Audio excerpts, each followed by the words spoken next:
Today, we're joined by the incredible Matthew Macnabb. You might Jeez, recognize that's very him. nice. Great stuff. The amazing, the incredible Matthew Macnabb is here with us today. My ego is massive right now. You might recognize Matthew from his time on Love Island and Dancing with the Stars. But beyond reality TV, Matthew is a passionate advocate for fitness, mental health, and personal growth. He's now an entrepreneur, helping others improve their lives through his lifestyle and well-being app, LifeSet. We're excited to dive into this journey and to hear about what drives him to push himself and others out of their comfort zones. Matt, welcome to the show.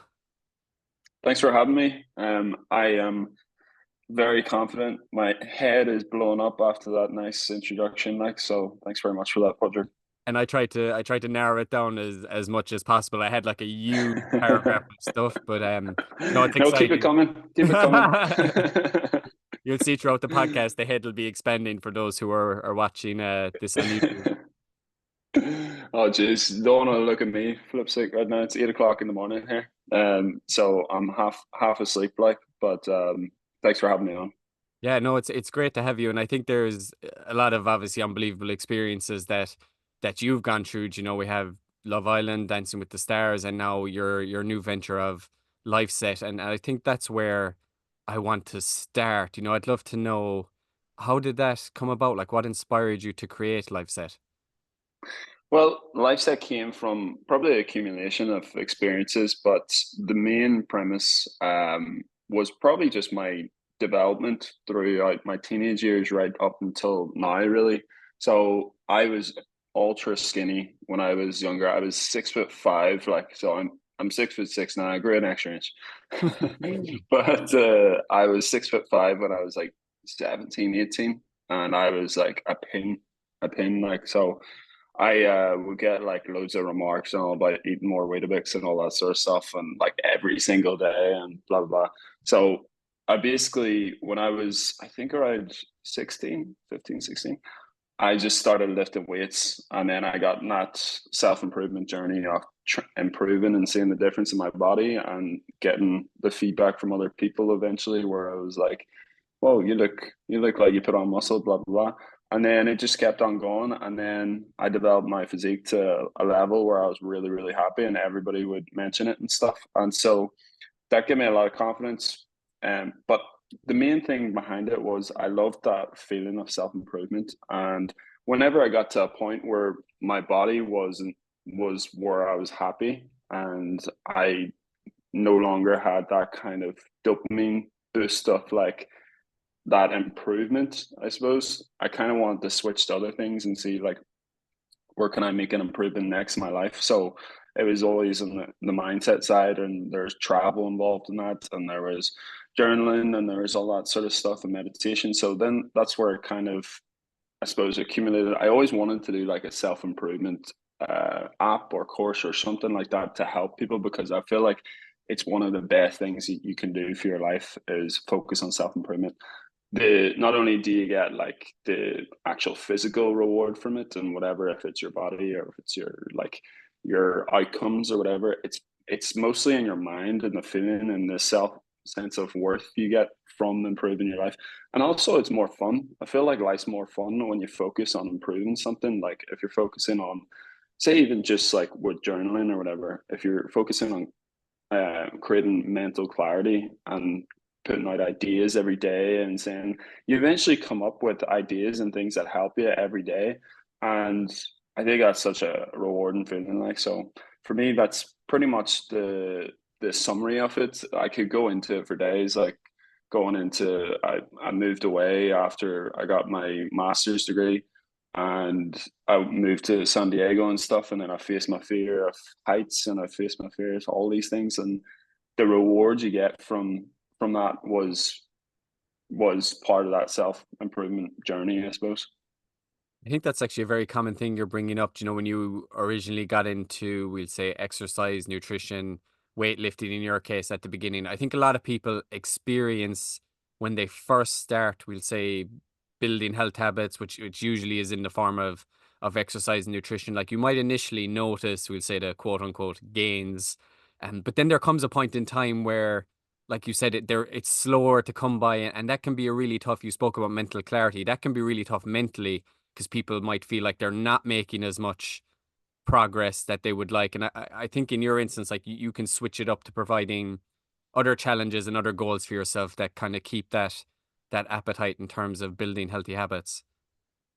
Yeah, absolutely, absolutely. So, I think the main thing with like weight loss and those sort of body composition journeys, I think, is all about sustainability. So, I'm one of these people that is like, my girlfriend is a professional dancer, and she is like obsessed with having like skinny arms and like really toned everything and stuff.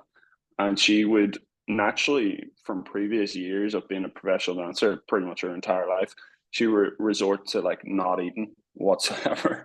And it's like that's literally the worst thing you could possibly do, not only for your health but for your weight loss outcomes. Yes, you'll lose a lot of weight at the start, but then you'll rebound way quicker and you'll put on the weight again whenever you start eating normally again. So I was always about sustainability, and I preach that to Laura, my girlfriend, every day and stuff as well.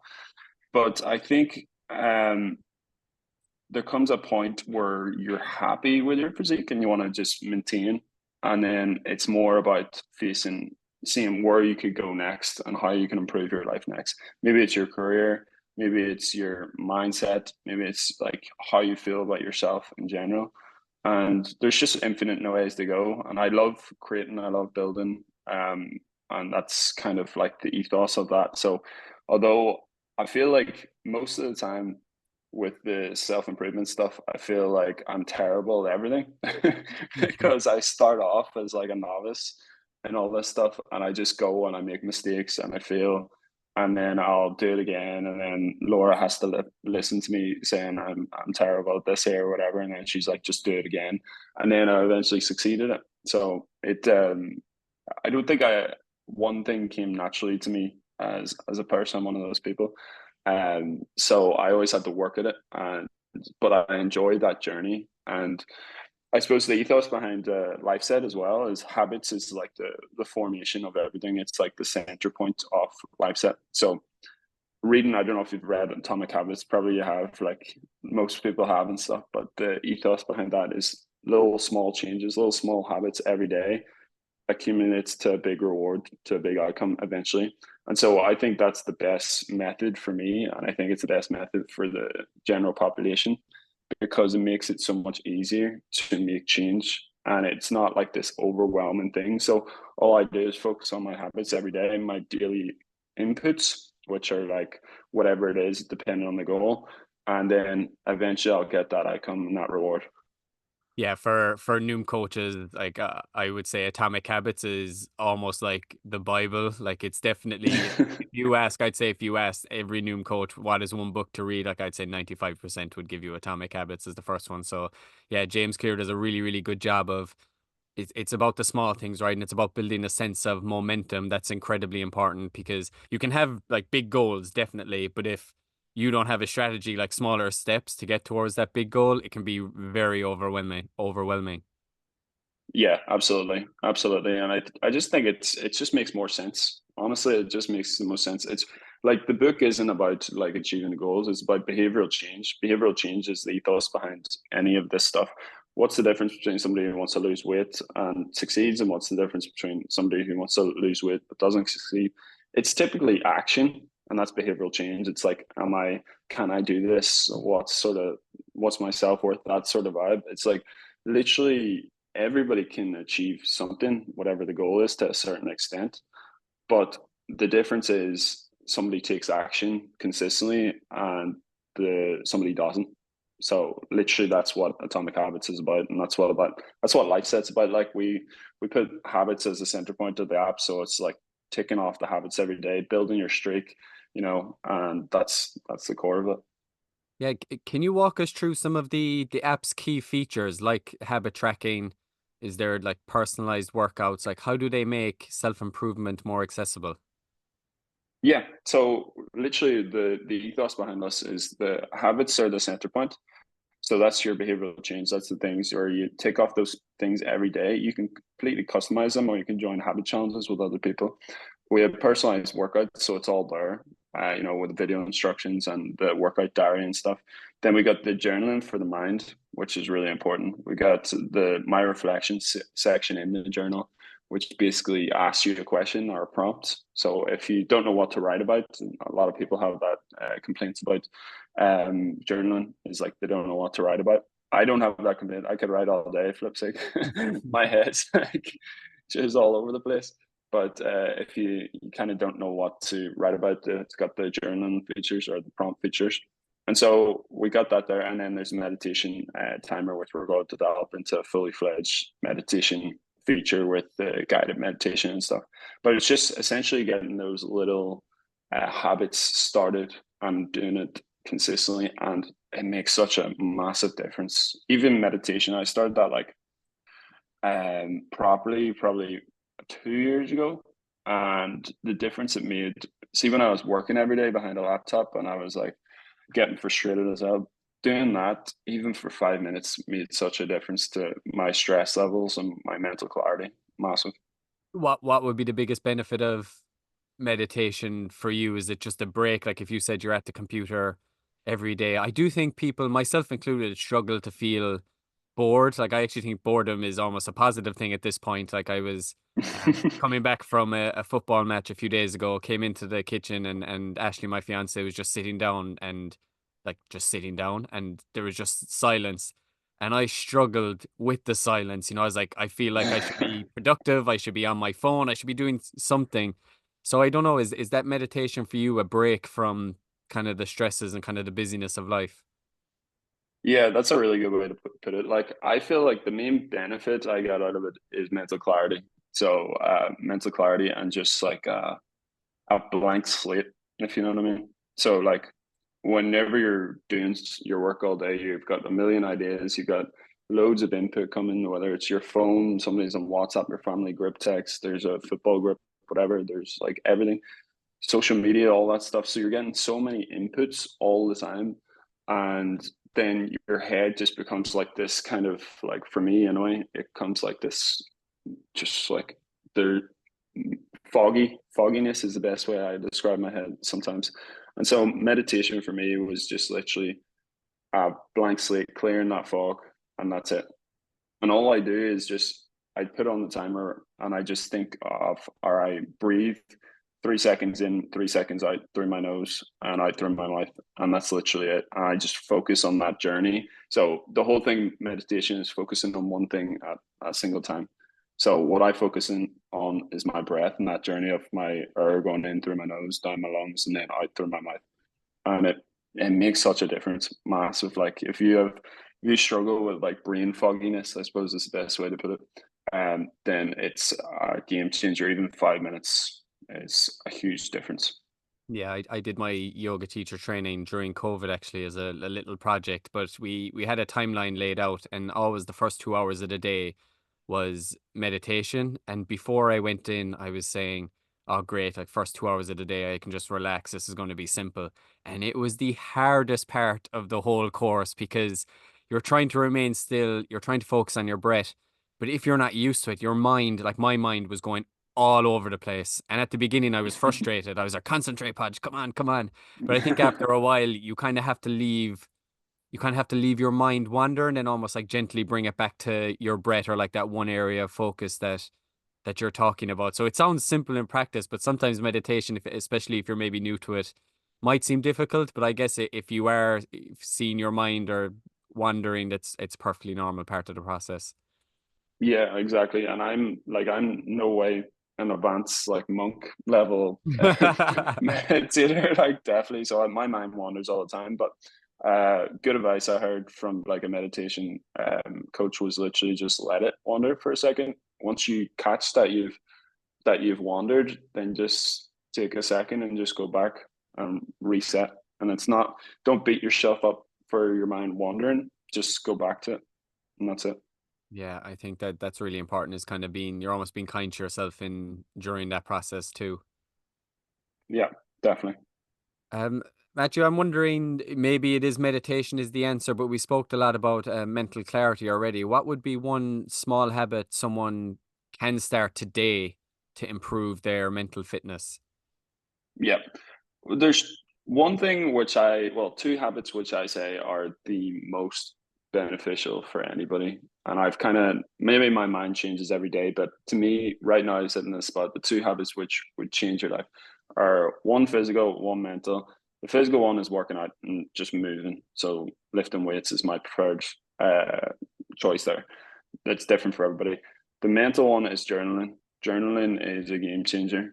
For me, it's just opened my mind. I just use it for putting out ideas, feeling gratitude for life, for understanding things better. See, there's something about having it like written out, which makes it so much easier to understand, because I think in our minds it's kind of, we have like fragments of ideas and we don't know how to assemble it without being interfered with social media or something distracting us, or somebody talking to us or whatever. So it's like, see, when I'm journaling, I journal on LifeSet, and I just sit like at a coffee shop, and I would just like, if it's a prompt I need, I use the prompt, but most of the time it's just my thoughts, and I put them out there, and it's like, I don't even like it. It's just ramblings, and then I get some clarity from it, and it's amazing. Every single time I sit down, I'm like, even if I don't know what to write about, I just start writing, and then I understand something better, or like, it's like talking to your subconscious mind essentially.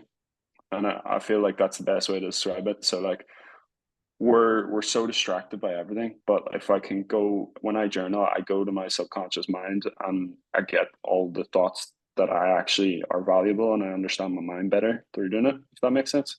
Yeah, it does, and it almost by putting it on paper as well, not 100%, but you're making it a little more objective, right? You're able to look at on a page versus like having all these thoughts, and as you said, some might be subconscious, just like going around inside your head that could be impossible to parse out. Yeah, exactly. And it's the same as meditation. Everybody thinks you have to do this like one way. So you have to have a pen and a paper, and it has to be exactly written out. Or with meditation, you have to sit in a particular pose, and you have to get the particular music, and you have to do all this.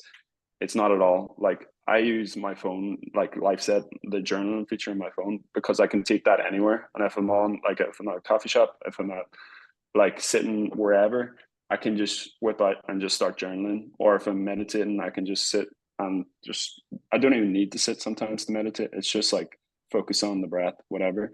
So don't feel like you have to go and do all these, like, I don't know what's the word, like procedures, I suppose, to do these things. It's literally as simple as it sounds, and just doing that. So I think that's the best way to, and the best way to do these things is the ones that make it easiest for you. Yeah, So yeah. that's my You thoughts. don't, you don't have to go off to Bali and do a month-long retreat where you're in isolation for a month.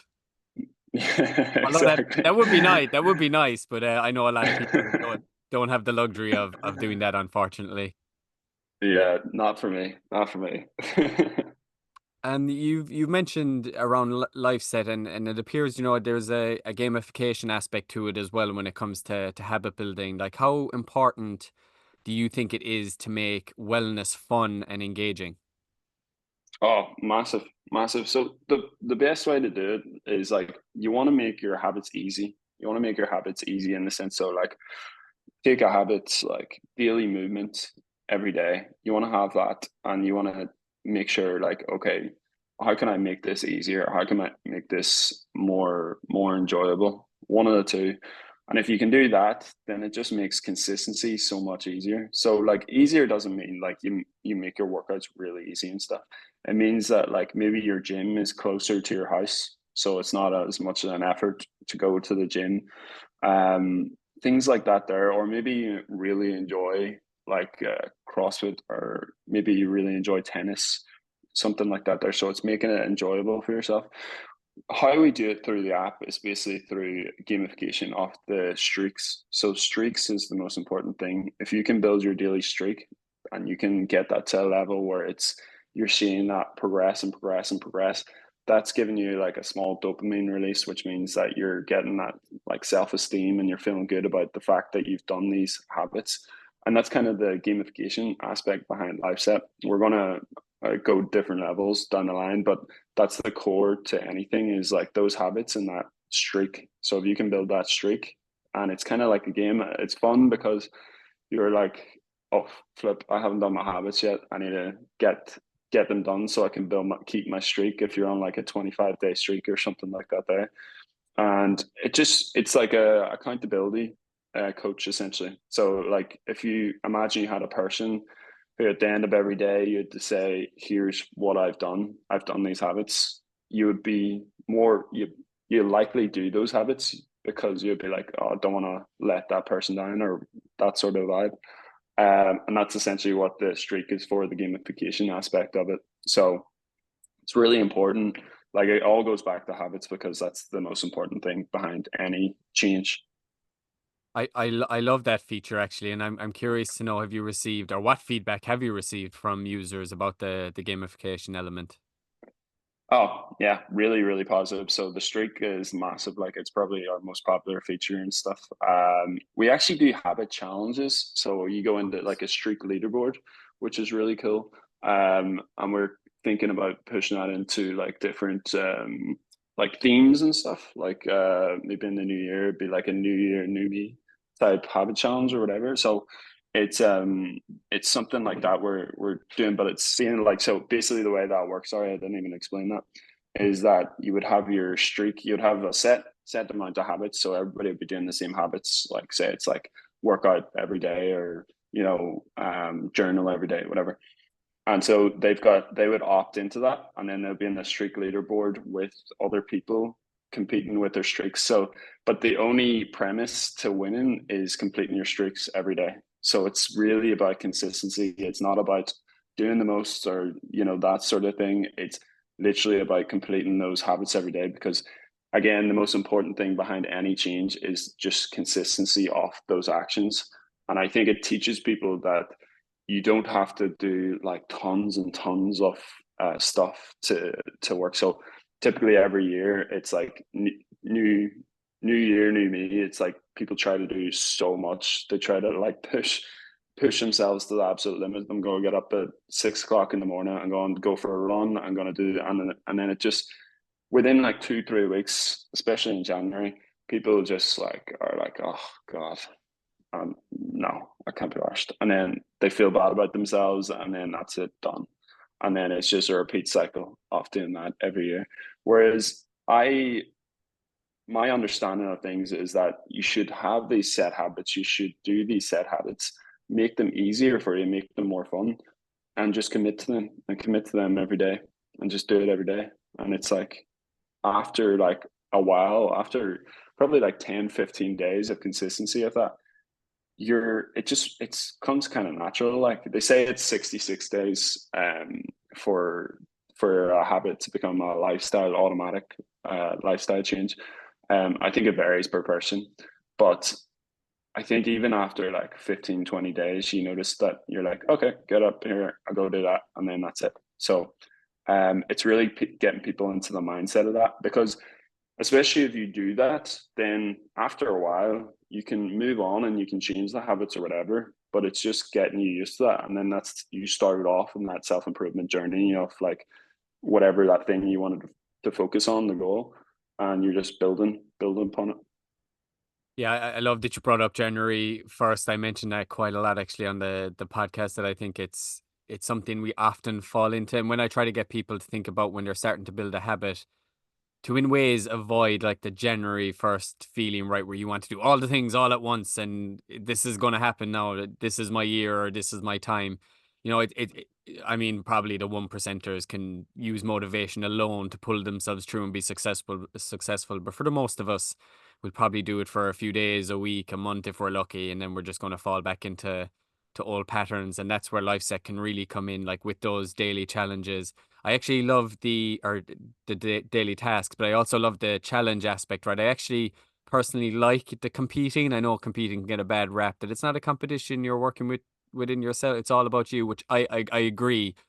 But at times, I think a little bit of friendly competition is a positive thing, and it seems like that's, you're hitting the sweet spot with the app there, right? That you're having this little sense of competition if they opt in, which is a key component of it. They're not obligated to do so, and it can be really important and fun in a lot of ways to create little challenges for yourself just to keep you motivated. Yeah, it's just another level of accountability. So like again, the point of having it as a habit challenge is that nobody can can stretch beyond. Like, say if you got you, who's like an ultra competitive person, and you jump in there and you're competing against my mum, who's doing the same challenge and stuff, and you're like got all this energy, and like you're like, although my mum's like a machine and she's worse than me.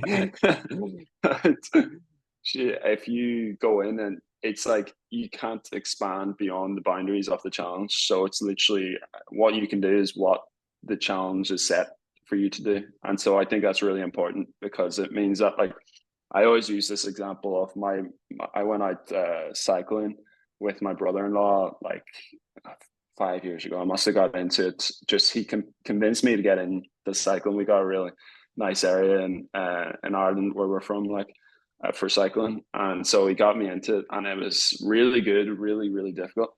But he would host me, and I would try to keep up to him. I'm really competitive. I'd try to keep up with him, but when he got too far ahead of me, I was like, oh, screw it. And then that's the kind of mentality that comes with a lot of these things, where it's like if you see somebody's way ahead of you or whatever, then you're like, oh, what's the point? You know, that sort of thing. So that's the premise behind the habit challenge and why we did it like that, you know. Yeah, and it is important to work within your own zone as well. And it sounds like there's complete flexibility within the app to do that. Challenge yourself at the right Yeah. amount of challenge. I don't even know, it's a very badly phrased sentence. But yeah, it's important to be able to pick a goal that's challenging enough for you, but it's not so far out of reach. Exactly. Because if you try to push too much, and it's the same as the January thing, whereas if you try to do all the things at once, then you're probably going to fail. Like the likelihood is probably like 99% if I was to guess.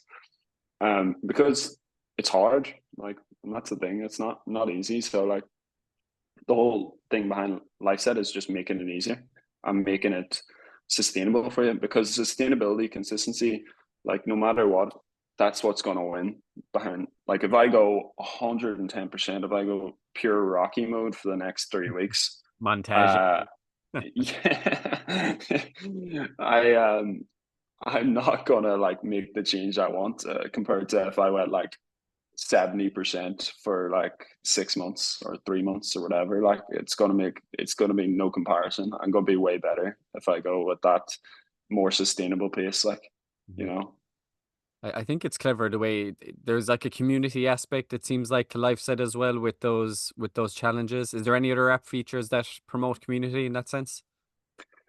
Not yet. You know, this is our like minimum viable product, I suppose, is the tech term for it. Like because like we're just pretty much a one-man band at this stage. Like we're literally just myself, and the app developer is like helping me and stuff, and literally that's it. Like so we're a really small business. And so it's just like building and seeing what people want, taking feedback. We're really hands-on with talking to people and asking people what they think of it, and you know where we can improve it and stuff. So I always like reach out to people to ask them what they think of the life sets and where we can do better. And it's nice because you learn little bits and pieces, like for example, they want to tick the previous day or whatever and stuff like that there. So it's really really helpful. Yeah, it's good to, well, I know you don't have a big team around you yet, but it seems like you're able to network and connect and learn from other people as well. Yeah, absolutely. And then you can take inspiration from other places as well. Like so, there's a lot of like amazing products out there for self improvement and stuff. So, it's just taking inspiration and seeing what works, what doesn't, trying to make it as simple a process as possible. Like the premise for us is taking somebody from A to B in the simplest and most fun way. And if we can do that, then we've won. Like literally, that's what we want. Yeah, that's kind of like your guiding mission. Yeah, exactly. Where do you see LifeSet going in the next few years? You know, are there any exciting, maybe future updates that you can share with us or anything in the pipeline? All our updates are kind of minimal. So like we go from bit to bit, you know, and iteration to iteration. I suppose the overall vision for us is having this as like an all-in-one well-being. We say that now, but there isn't the nutrition aspect to it, which we want to include. And we want to develop the meditation feature, and we want to develop the gamification side of it. And it's just doing all that, but making it really simple because you can do too much and then it's just overwhelming. So it's really just making it simple and doing. I always have to just go back to that kind of mission statement of taking somebody from A to B in the simplest and most fun way. And if we can do that, that's all our focus. Like, so even features like on the onboard, and what we were thinking is like getting a goal habit recommendation system, which is basically like taking lots of like information from you at the start and seeing where you're at, and then seeing where you want to go, and then the system provides you with habits based off that information. So it means that you're really well set up and educated before you even start your journey. Yeah, I actually think that's incredibly important. So people already have a foot up, like they understand maybe how to utilize the app a bit better, how it's going to fit in with their lifestyle too, which can be tough. Like life is so busy for so many of us now. It can be hard to maybe integrate an app if you're unfamiliar of what it is. So having that information prior is going to be really important. Big time, big time. Matt, just to change topics very slightly, just around the idea of community and connection. I love the walk and talk that you did in Dublin. I think it's a few years back at this stage, but it seems like this connection piece is important to you, like particularly outside of technology. So I'm curious, like, how do you personally navigate the digital world while also maintaining in-person connections as well? Well, I think the technology is really important because like there's technology makes our lives easier. And so we're always natured or hardwired to go for the easier option. So it's just like what it is like. So um, technology is just so important. So we have to focus on that. But it's also like the ethos behind community is like biologically wired into us to be like the most important thing because if we were like an outcast in the community, then we would be essentially dead in caveman times because you don't have all the benefits of that community, which is like the protection and the food and all that stuff. So because of social media and because of all those things, we don't really have like in-person communities much anymore, you know, unless you kind of push yourself out there.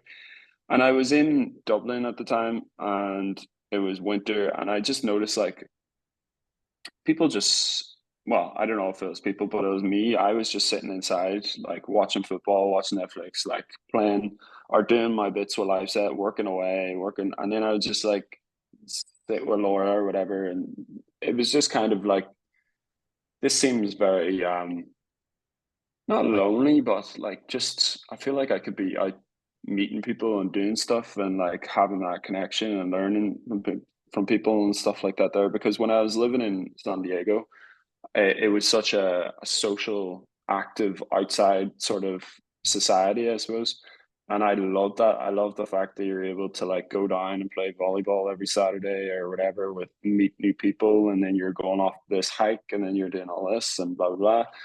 And I think it was just so much easier to make friends and just to socialize, and it felt really good. So I want to create a little bit of that in Ireland. Obviously, the weather is a thing in Ireland, like, but I want to create a little bit of that. So I decided to do like a walk and talk event in Phoenix Park. It was really good. I actually loved it. Like, and I met people from all different backgrounds, and it was really nice to meet some like people that follow me, and I knew the name, but I didn't know the face and stuff as well. So it was really cool to see that sort of aspect. Although I was saying that the day we did that event, it was like the iciest morning I see. skate and talk rather than walk and talk. Yeah, skating dog is right. So we had to kind of put up with that, but it was class. Really, really cool thing. So yeah, I think the in-person connection is really important. So I would like to do that and start that for LifeSet when it reaches that kind of like capacity of people where I'm able to. The communities online are really tight knit and they've built that like uh, what's the word, connection, I suppose. And I would like to do events for that community or whatever, bring that outside, and so make it like a real proper community and stuff where people want to improve in whatever way. Yeah, I think that's a great idea. And just to go back, it's very interesting you brought up about San Diego because like I'd lived there for 2 years, and I would say the biggest, we'll say, culture shock coming back home after was exactly what you said. You could be in San Diego on a Tuesday evening, and next thing you could get a phone call going, "Yo, there's a barbecue going on down at the beach. Do you want to come and hang out?" And then when I came home, then it was like to my friends, it could be a Tuesday evening, and I'd be like, "Hey, what are you up to? Do you want to hang out?" And they're like, "Are you crazy? It's the weekday. Like, get on to me in the weekend. Yeah, I might be around then." And it was just like that. Really, Monday to Friday work.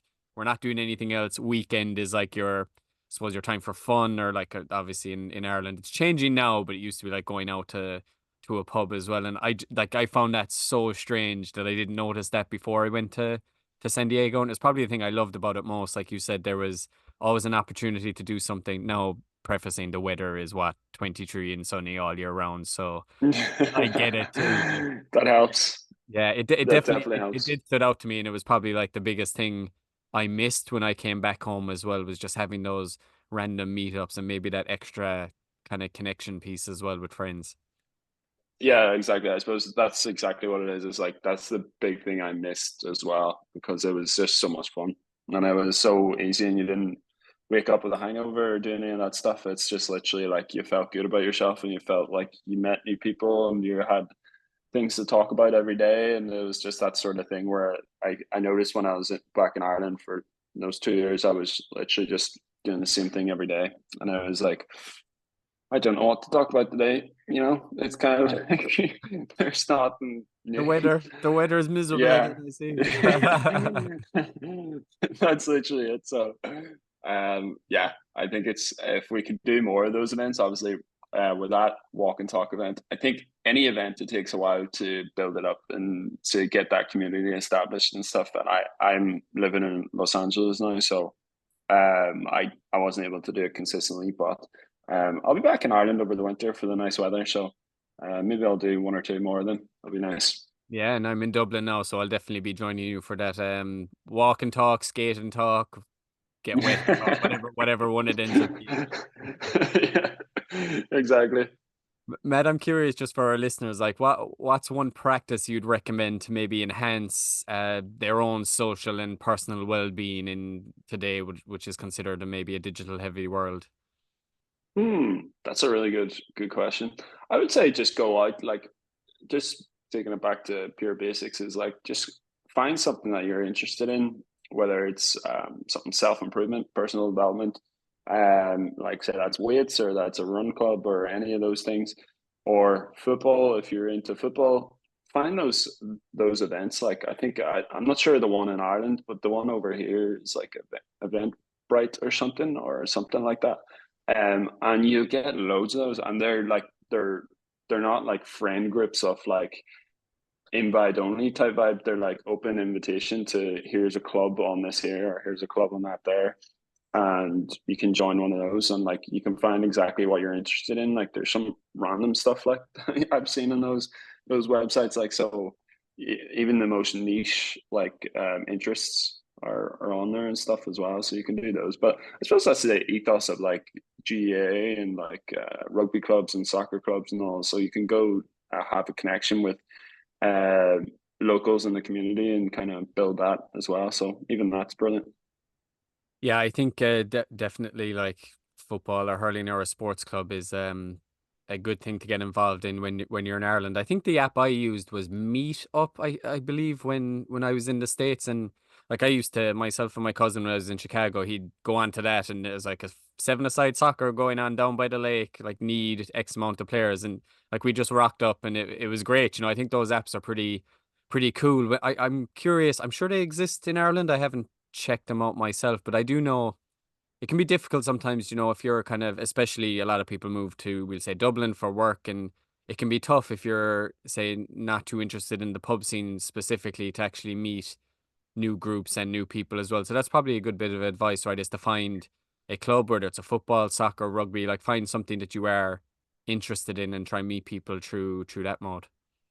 Yeah, exactly. I think when I put up that whole walk and talk event started with just people I put up in my stories. I was like, I feel like you don't socialize unless it's like going to pubs in Ireland.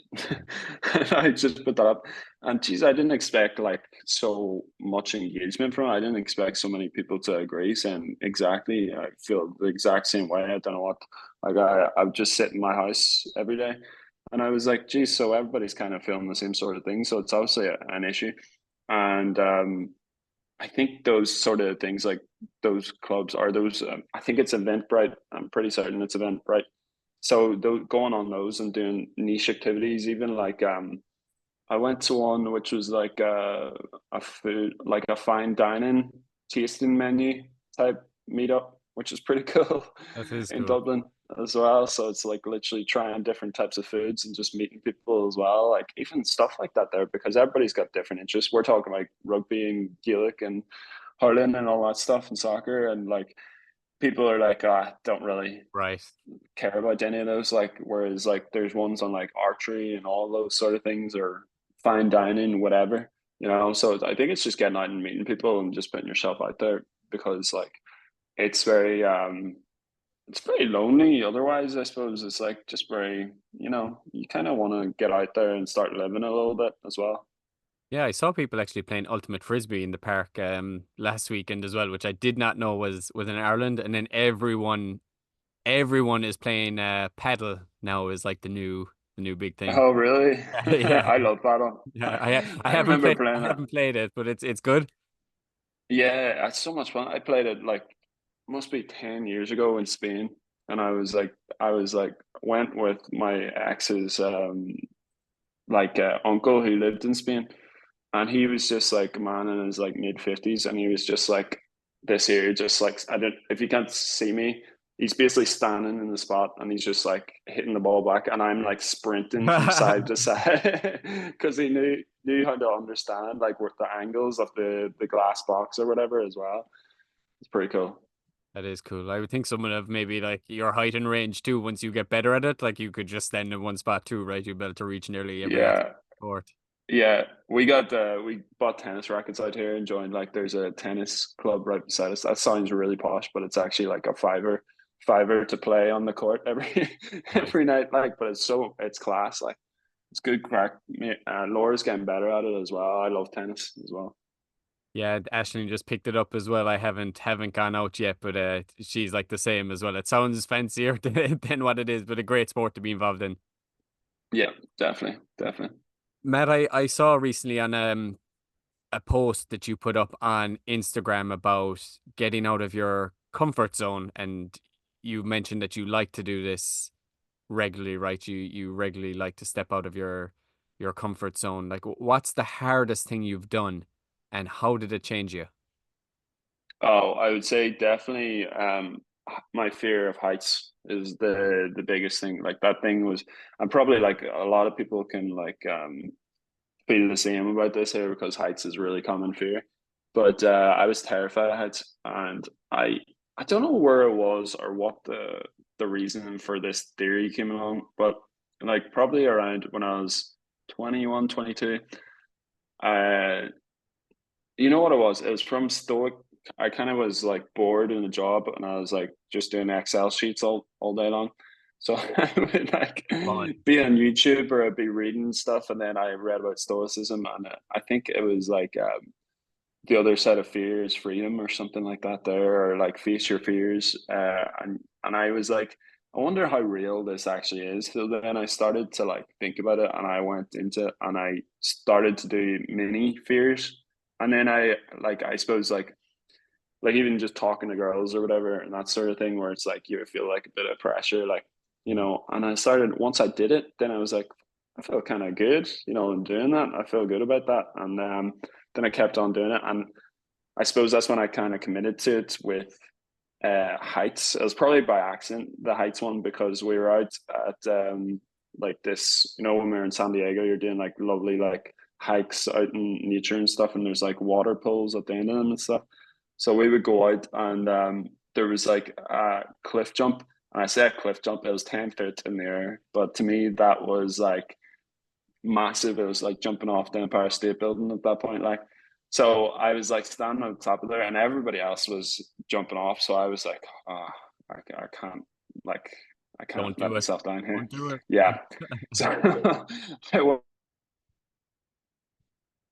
heart like pulsing, and jumped off it, and then the like feeling of like accomplishment of that was amazing. It was like that whole self-improvement thing that we were talking about earlier, that feeling of like going and doing that habit and then feeling good about it, eventually achieving that goal and stuff, that sort of thing. Whereas like it was just all in one, where it was like a rush of like you felt amazing all at once. So then I was like, right, I actually want to try and commit to like properly overcoming this fear of heights.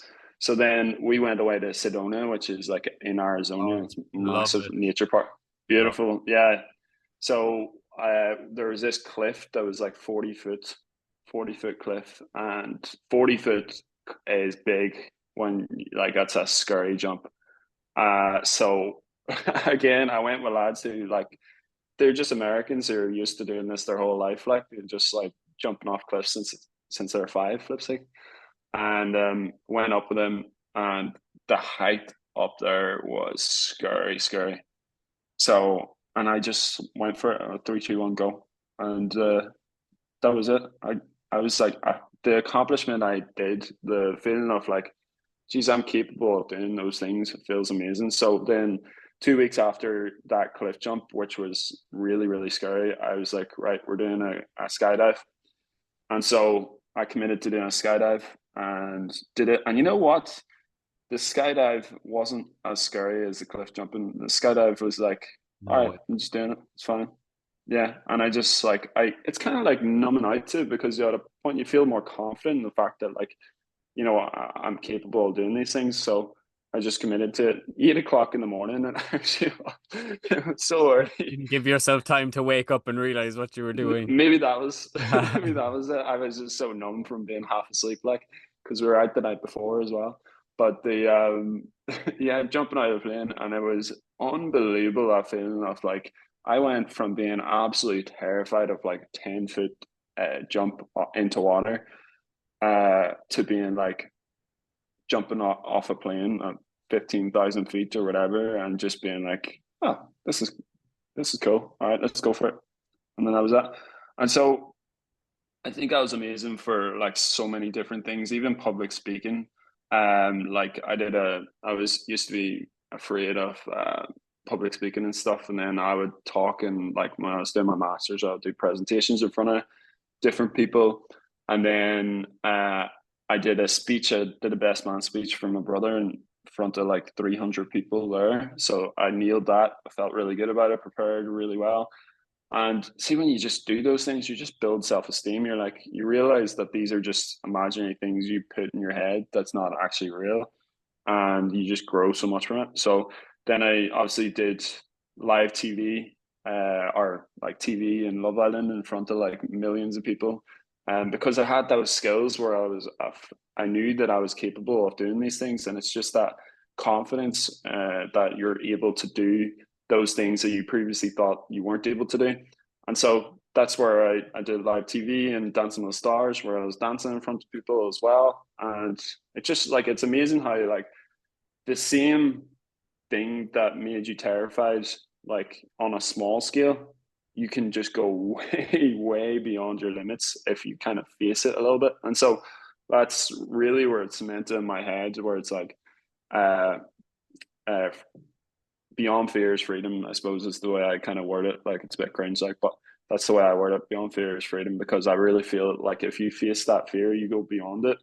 It feels as close to freedom as possible, because you got rid of those kind of shackles of like you being terrified of this object, and it's such a good thing. So I've got this kind of thing where I was like, I face my fear. I do one thing every year that I'm afraid of, and so this year was like building a business.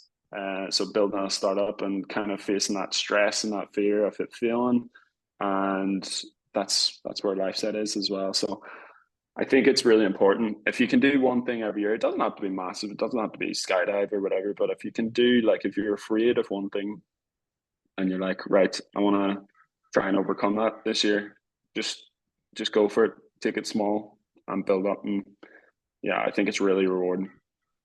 That was my next question. Like, are you intentional about the one thing you're going to do? Do you list it out at the start of the year? Do you have it eyed up for next year?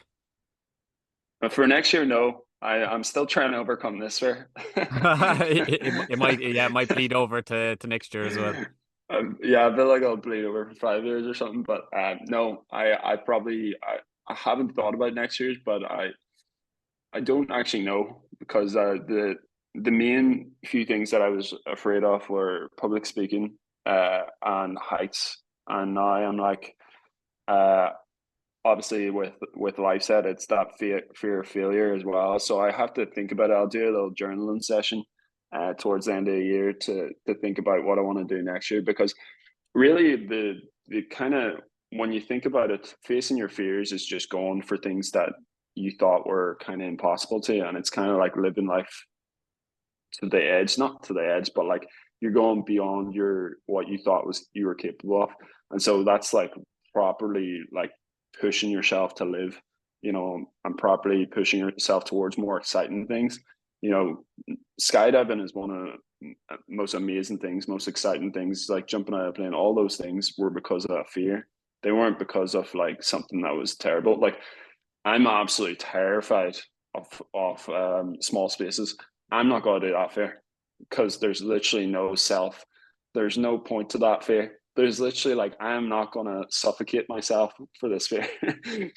Maybe that should be it, but yeah, that's kind of my thought process.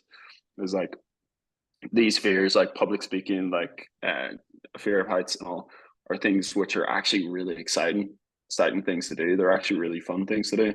If you push yourself, it's just because it's kind of scary that you feel that, like, We almost built it up. I hesitate to say like it's not real, because like in your mind it is most definitely real. Like I'm imagining what you're doing there. Like I also have a fear of heights, and I at the moment I'm like, oh, not a hope. Like that skydiving, like no way. It is scary, but in a way we do build up things a little bit more. And like you said, I think when we get through, and you don't have to start off big. You don't have to do, oh, I'm going to skydive because I do have a fear of heights as well. It can be a smaller goal to build that, like you said, self-esteem, and I think that's what it's all about. But there's something liberating in what you're saying, and there's something actually um that augments as well, right? Is you did one goal and now you're like, oh, like I can do that. So let's try this goal now with public speaking. We'll aim a little higher.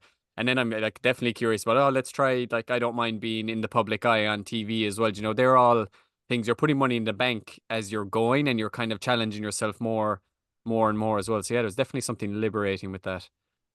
Yeah, exactly. That's literally it. So it's like it's nearly like momentum because you're kind of like, well, I did that, I can do this. And if I did that, I can do this. Like, and so like I feel like it just so happened that that story is a little bit more dramatic for me because of the period of my life it was like, whereas like sorry, I'm getting my throat's like choking up. But like doing those jumping out of a plane and all blah blah, that was like 2 months before Love Island contacted me on Instagram, Oh my God. and I went through it and I was, yeah, so it's interesting. So it just happened to be that, that fear was connected to this one. And it just like, I was like, oh, well, I just did that. So yeah, I can do Love Island in front of millions of people as well. Like, it's not really an issue. So I just like went through the stages of that process of getting the Love Island gig and stuff, and so I eventually got on, and I was in um, Mallorca, and I was just like in the villa, and I was like, this is weird, this feels weird, but I'm capable of it, so why not? That is wild. And I don't want to get too woo or like weird here, but maybe there's something to be said with like the energy you're putting out. You're putting out energy that you want to challenge yourself and grow and learn. And next thing, like this opportunity presents itself as well. Like what an ideal moment in time for you.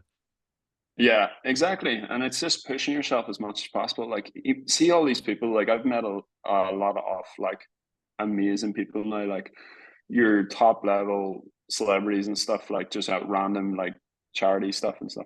See those people, they're exactly the same as us. Like they're exactly the same. The only difference is they just said, fuck it. Oh, am I allowed to curse? Sorry. No, you are, of course. Yeah, you're good. Oh, yeah, sorry. So they just said F it and just did it anyway. And that's the difference. Like, I really, like, obviously there's a bit of luck, but I feel like there is like a thing where if you say to yourself you're going to do something and you just start taking action, then things just come eventually, if you know what I mean. So um, it's just very interesting. Like, you look at these people, like, even when they're doing like live TV per se, like, I'm around like Dancing with the Stars a lot because Laura's a dancer in it and stuff. And like, people probably look at like live TV and think, oh, that's scary. How do they do that in front of talking in front of like hundreds of thousands of people and or whatever, millions, whatever it is. How do they do that like regularly, doing that live and stuff? And you realize like everybody can do it. It's just they feel the exact same way as you do, but they just do it, Mhm. you know. And I think that's kind of the ethos behind anything. It's like you feel that fear and you go beyond it anyway, because that's where the good stuff is. Yeah, it's such a mindset shift. Yeah, absolutely. Speaking of kind of the public eye and Love Island, what's the biggest misconception people have about you after seeing you on Love Island? Oh, I actually don't know. Yeah, I'm not very perceptive to people's opinions because I feel like I try not to do that because I think if you go into that, then you'll be like you would shift your identity based on people's opinions, if you know what I mean. You know, like there's so many people who give so many opinions, but like at the end of the day, I am who I am, and like I don't care. You know, so like I'm a nice person. I'll try to help people. I'll try to do whatever I think's right in my head, and beyond that, I don't owe anybody anything. You know, so it's literally just being a nice person and just focusing on that. So I yeah, I think that's kind of my mindset around it. I think if you had the opposite where you like took that, you'd be changing your who you are every 2 days, you know, based on the next person's opinion. Like, you're the nicest guy, you're a horrible guy, you're like so exciting to be around, you're really boring to be around. Literally, you get all those opinions in a day. And it's like that's the thing when you come off those sort of shows. It's like you could be like mind effed because of so many people's opinions. And so I think you have to be really grounded in who you are and what you're about and just do what you feel is right. It sounds like you have to be self-assured. Do they test for that prior to going in, or do they want the opposite? Do they want people who are self-assured? I don't know. Maybe they do tests, they do like a psychological test and stuff before you go in, and I have heard of people getting rejected based off that psychological test. So it's not like Wow. some like box ticking exercise. I actually think it exists. So yeah, I don't know, maybe they go for both, maybe, I'm not sure. What's one thing that people don't realize about being on Love Island? That it's really boring. Tell me more. It's like you're basically like the thing with TV and stuff is that you're behind the scenes every day. It's really boring. Like, it's literally just you sitting about waiting, and it's like, all right, do this here. So like during during like a Love Island, the typical Love Island day was like the wake you up with those blaring lights, and like Oh, it'd they be like, seem. oh I god, always wonder about that. They seem terrible because people do be wearing like sunglasses or stuff as well when they're yeah, in bed. it's so uncomfortable, and so it's like they try to make you as uncomfortable as possible. So they wake you up with that. Then you go, and it's kind of like you'd have cereal or whatever, or then they'd be telling you to do these things, and like you would go like to meet juicers or whatever to like you know, chat or whatever and have the crack or something. And then it's just like you're just sitting about waiting. Kind of most of the action is kind of in the from like 3 o'clock onwards, I think, if I can remember correctly. Like, so it's really, and then you're getting ready, and then it's nighttime. Like, so a lot, most of the action, I say most of the action is like nighttime and Love Island. So that's when you're really on. But like most of the day is just you sitting around, just like and it's very boring. You get to, Whereas I you, think people think the opposite of like Love Island and all. I think it's like it must be so much fun being there. Like, it's like such a great holiday. It's actually just so boring. You can't do anything. You don't have your phone. You're you just go like to the gym? lifting weights. Yeah, I was just Yeah, gonna say the as gym. well. Yeah. So that's literally what we do. We just like lift weights and stuff and whatever. We actually at one point we were doing like an American football game with a lemon because they didn't have any things in the wind lettuce, so we were kind of messing about with that. Like, but yeah, there's nothing really else. Like, Yeah, I suppose when you think about it, it's an hour of content a night. So like that's however many hours. I don't know how much they leave you sleep, if they leave you at 8 hours or even less, but that's a lot of hours to hmm get the 1 hour of content. So yeah, there must be a lot of downtime as well. yeah, exactly. How did you handle the sudden fame after being on Love Island? I think it was an experience. It was very weird because like you go in as yourself, like nobody really knew me, just my friends and family. Like one or 2,000 followers on Instagram. Like, and then you come out and like a month and a half later, and everybody knows you, and it's like this weird thing. Like, even I went to like a Dermot Kennedy concert in Belsonic in Belfast, and I had to go across. I got like VIP tickets, and I was like, I had to go across the general admission. Holy God, at nighttime as well. I thought I'd be grand because I was in COVID as well. So I was like, after after you get off Love Island, you have to stay at your house for like 10 days or whatever. I don't know what it was during that time, restrictions or something to do that. Oh, yeah. So I couldn't go out. So that was my first time out, and I was like, "Hey, Dermot Kennedy." And so I went out, and my brother and my sister in law and like my sister in law was there, and so I went across, and I swear to God, it was like pandemonium. I was like, I felt like Justin Bieber. I was like, I would hate to be like that. It's so bad. Like, To be you fair, get Matt, tortured. you can't What? exactly hide either, right? Like No, yeah, no, you can't exactly. miss. 6'6" doesn't really like I can't really hide. But my sister-in-law got elbowed in the mouth by somebody Wow, trying to get a picture with me. Yeah, that's how bad it was. I was like, that is wild, that is wild. So wild. like, yeah, there's a really cool side to it where you get to meet loads of people come up and like you chat away to them and you're saying hi, and like it's nice to be like social like that. It's cool. There's also a really weird side to it where it's like I literally just sat in a house in Mallorca for 2 months and did nothing. Why am I getting like Justin Bieber treatment here? Yeah. You know what That is wild. It's interesting the way people react differently because like we've I suppose we've a few celebrities from Killarney, my hometown, like Michael Fassbender probably being one of the main ones. But he often drinks in we'll say like our local pub. Literally, I could roll down my hill into the bar.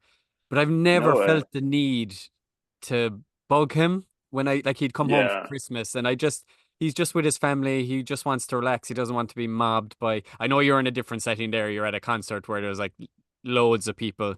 But I just, yeah, yeah. personally never got. I'd find it hard to go up, and I definitely wouldn't be like obnoxious or kind of like invasive to them. But yeah, just Yeah, be something I do I for. know. I think to be fair with that, the concert is like very different, and they're all very like young, like teenage girls or 17, 18 year olds or like Russian, and it's like they're having the time of their lives at the concert. So it's probably very different. Like, but I think with Irish people in general, it is kind of like we'll let them enjoy their life, and it's not really like that sort of Yeah. that sort of society. It's Americans are very different, where they're very like in your face, like type of culture. Like so, it's cool, but yeah, like it's a lot of when you realize that even your Michael Fassbender and stuff, they all just do the same thing as us. Like they just have a different job. So we're working behind the laptop, like just doing things all day, and then we sit with our family and we go to a restaurant, whatever. They do the exact same thing, so it's just like they have different exposures. Yeah, I have a few friends over in the Cayman Islands, and one friend was telling me about he was at this party, and someone they knew came up to him, and he's like, hey, you know that every single person at this party is like a multi millionaire. And I was kind of like, my first reaction was like, how did you react in that space? You know, like that's kind of daunting. He said, you know what? We were at a wedding at the time. He's like, we're here at the wedding. Like, it's the exact same. Like, they're just there having a few drinks, like having the chats, enjoying themselves. We're here. He's like, it's all the same. Like, it's irrelevant whether you're like super famous with loads of money or you're just like everyday Joe Soap. Like, we all kind of strive for the same things, right? I guess like we still all have the fundamentals in terms of like family and friends.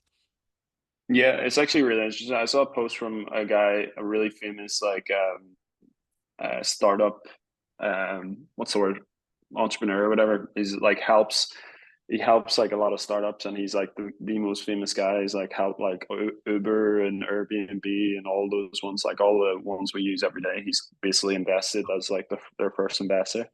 And he put up a Twitter post there yesterday talking about how like billionaires, the gap between billionaires and like normal people is actually smaller than you would think, in the sense that they use like a lot of the same, their lifestyles aren't that different from ours. Like they use the same phone as us. They all have an iPhone or whatever. They use a car to get to places. Their car may be nicer. They use like an airplane to get to places. They might have a private one, but like they're still using the same airplane. They wear clothes. They may have nicer clothes, but it's still clothes. You know what I mean? So it's kind of interesting when you frame it in those lens. Like a lot of those, even the most successful people, like monetary wise, um, are like not that different from us in the general sense. Yeah, yeah, I fully agree. I do have one more. It's not even a question about Love Island. It's definitely a plug. And we do have, of course, it'd be remiss of me not to mention our mutual friend, Jack Nolan, who, Love Island What a producers, guy. if you are out there and you want to take the show to the next level, this guy is the guy for you. Bring on Jack Nolan. I've actually, I'm kind of like, I'm messing, but not messing. I've actually said that to him so much. In my eyes, he's a bit of a celebrity, and I think for anyone out there in Ireland or the US who's ever met him, like you certainly don't forget him. Yeah, he should have been on Love Island in front of me. He would have been way better at me than me on it. Like he would have been the crack on it. So I think he should they should get in touch. I must say to the producer, I've got his WhatsApp number. I'll say to just send him a picture and be like, "This is your guy." him, this is the guy. He's just a pure Cork man. He can talk for Ireland, so he can. Yeah, yeah, and his good. Us Northerners are more are quieter. We're more sultry, you know. Yeah, more subtle. I actually met his friend Brian Hurley as well in around Cork. I know he goes out to Jack a good bit as well. So yeah, Jack definitely has friends all over the place. He's a legend. What a guy. Matt, I just have one or two more questions before we wind down. First is definitely a personal one. Now, me, myself, and yourself are obviously big Arsenal fans, and this year, the last few years have been really good to us. So, my pointed question to you is: being such a big Arsenal fan, will Manchester United get relegated this season? Man United or Man City? Manchester. Oh yeah, actually, depending on outcomes, and I'm not sure when this podcast will go out. I don't think it'll go out before any decisions are made, but yeah, that could be a good shout. Maybe both of them. Yeah, it could be. We could get a nice relegation there, so we could. No, Here's I'm on. hoping, anyway. I know we can keep fingers crossed. No, my question was like in terms of like, do you think they'll win the league this year? I think we're winning the league. That's a resounding yes for us. Like I said we would win it last year as well, but we were cheated out of it again. Referee loves taking points out of us. I'm always going to say that as an Arsenal fan, like, but yeah, we get a hard time, so we do. Absolutely, and yeah, I'm gonna go out on a limb and say the exact same. I think we'll win it this year too. This Happy this could be a days, happy this could days. be a fun clip for our friends in a few months, but we'll go for it. Matt, where can people find you? I'm on Instagram, Matthew Macnabb, and I'm on TikTok as well. I don't use TikTok that much. Like I should probably use it a bit more. And then I'm on Twitter as well. But Twitter's kind of just like me liking a load of random entrepreneurs posts and Arsenal posts. Like so, I'll probably wouldn't follow me there. Month threads as well as Matthew Macnabb. So probably Instagram's the place where I'm most active. So yeah. And of course, if people want to check out LifeSet, that they can go on to, I presume, like the app or Android store as well and access that from there. Yep. Either or. So you can just life set and that's it. There's a trial period with that, right? If you want to check out the app. Yes. Thanks for actually bringing that up. There's a 7-day free trial, so you can try it out 7 days. If it doesn't work for you, then no harm. You can just cancel it as well. But yeah, I really happy with it because it was a lot of work put into it, and it still would put loads of work into it, and it's just a really good tool to change your life. So that's kind of the premise behind it. Yeah, it sounds like it's an exciting time to get involved. So there is a 7-day free trial. Definitely encourage anyone listening to check that out. Thank you very much. All right, Matt, absolute pleasure. Thank you so much for jumping on. I really appreciated the conversation. You're a legend, mate. Thank you very much All for right, having me. take care. See you, folks.